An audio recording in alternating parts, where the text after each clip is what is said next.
সোনামানিকেরা, তরুণেরা, নওজওয়ানেরা, যুবকেরা, ও নবী পাকের প্রেমিকেরা, আল্লাহর একজন যুবক বান্দা, ওই যুবক বান্দা জিন্দেগিতে অনেক অপরাধ করেছে, জিন্দেগিতে অনেক অন্যায় করেছে, জিন্দেগিতে নফসের উপরে অনেক জুলুম করেছে।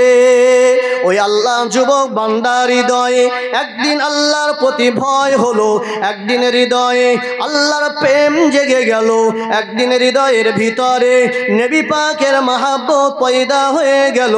আল্লাহর যুবক বান্দা একজন বুজুর্গ বান্দার কাছে গেলেন, ওই বুজুর্গ বান্দার কাছে গিয়ে বললেন, হুজুর আমি আপনার কাছে থাকতে চাই, হুজুর আপনার কাছে থেকে দ্বীনের শরীয়তের ব্যাপারে কিছু জানতে চাই, হুজুর আমি আপনার কাছে থাকতে চাই, ইলমে জাহিরি, ইলমে বাতিনি, ইলমে লাদুন্নি বিষয়ে কিছু ইলম অন্বেষণ করতে চাই, হুজুর আমি ইলমে মারিফাতের ব্যাপারে জানতে চাই, আল্লাহ রসুলের ব্যাপারে জানতে চাই, আমলে সালিহা কিভাবে করতে হয় জানতে হয়।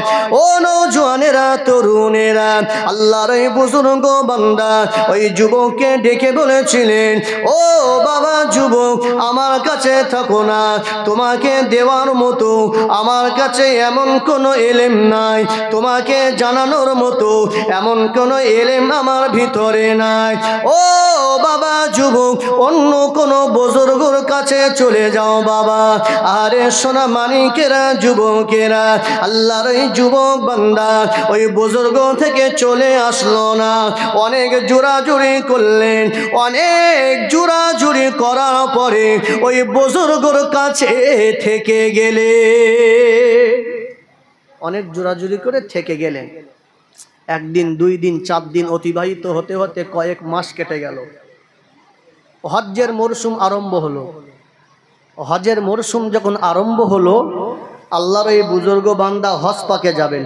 তো হজ পাকে যাওয়ার সময় যুবককে ডাকলেন, বাবা যুবক, আমি হজ পাকে যাব, তো আমি নিয়াত করেছি যে আমার সঙ্গে আমি তোমাকেও নিয়ে যাব। যুবক রাজি হলেন, হজ পাকে গেলেন। হজ পাকে যাওয়ার পরে আল্লাহর এই বান্দা, বুজুর্গ বান্দা খানায়ে কাবা তওয়াফ করছেন।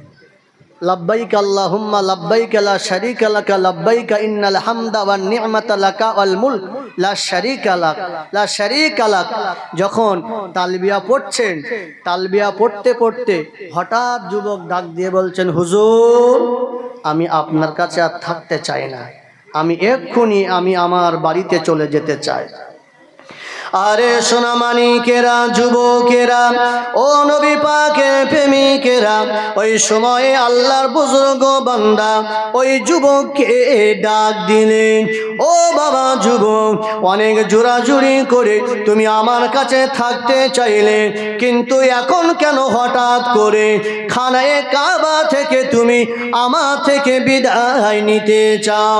আল্লাহর যুবক বান্দা বলতে চাইছেন না, কিন্তু আল্লাহর বুজুর্গ বান্দা বলে, ও বাবা ছেলে, তোমাকে আমি আটকাবো না বাবা, তবে যাওয়ার কারণটা একটু আমাকে বলে যাও।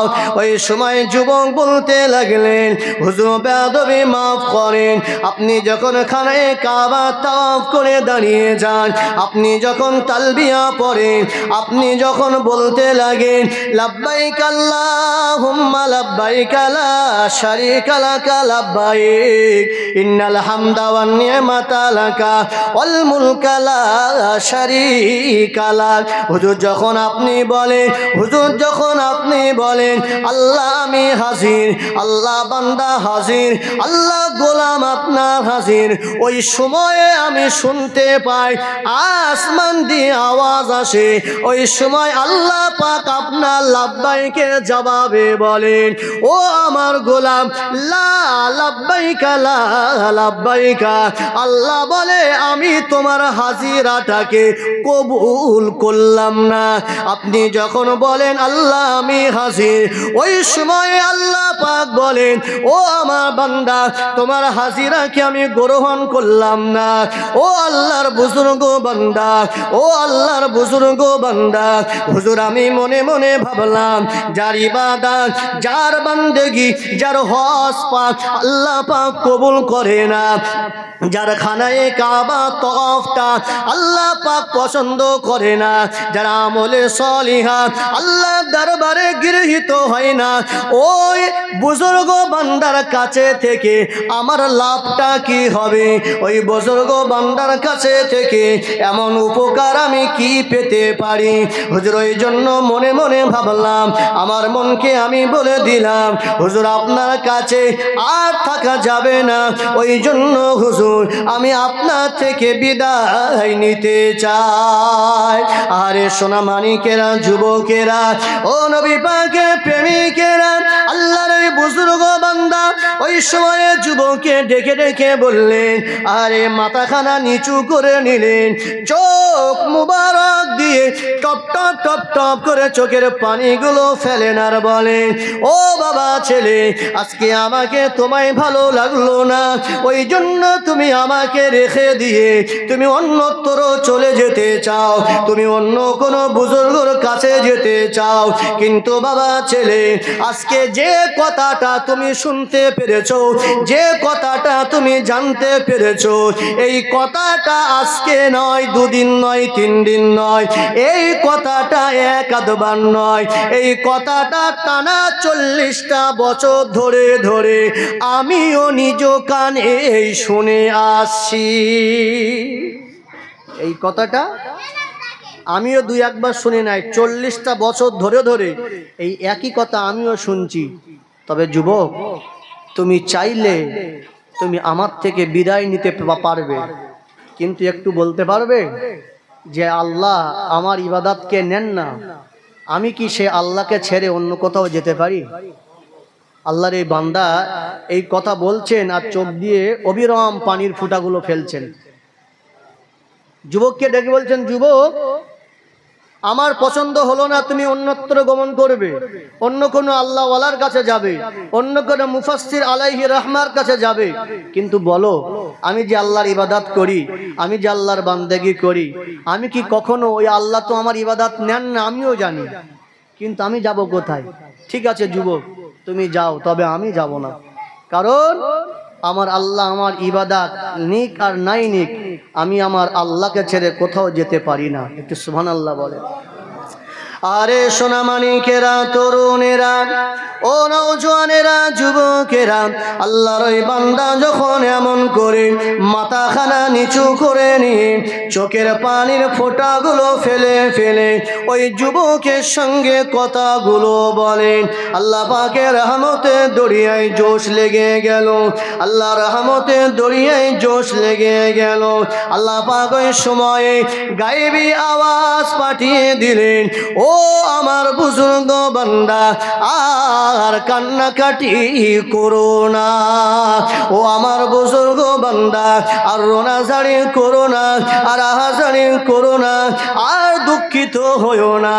ও আমার বান্দা, আমি আল্লাহ পাক তোমাকে জানিয়ে দিলাম, তোমার হায়াতে জিন্দেগিতে যত আমলে সলিহা গুলো রয়েছে, যে আমলগুলো কবুল হওয়ার মতো, যে আমলগুলো কবুল না হওয়ার মতো রয়েছে, ও সোনা মানিকেরা, নওজোয়ানেরা, তরুণেরা, আমল করলেই কি কবুল হয়ে যায়?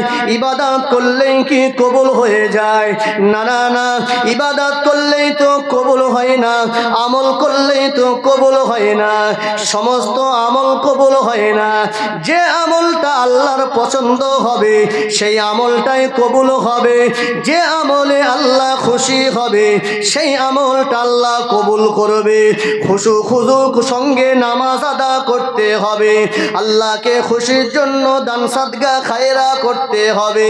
দান সাদগা খায়রা করলেই যে আল্লাহ পাক কবুল করবেন এমনও তো নয়, কিন্তু আল্লাহ পাক জানিয়ে দিয়েছিলেন, ও আমার বুজুর্গ বুজুর্গ বান্দা শোনো, যত জিন্দেগিতে আমলে সলিহা গুলো রয়েছে যেগুলো কবুল হওয়ার মতো, আর যেগুলো কবুল হওয়ার না হওয়ারও মতো, যেগুলো যোগ্য যেগুলো অযোগ্য, তামাম জিন্দেগিতে যত আমলই রয়েছে, আমি আল্লাহ পাক ঘোষণা দিয়ে দিলাম সমস্ত আমলগুলো আমি আল্লাহ পাক কবুল করে নিলাম।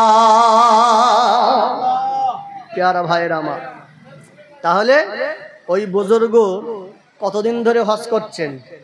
বুজুর্গর বর্ণনা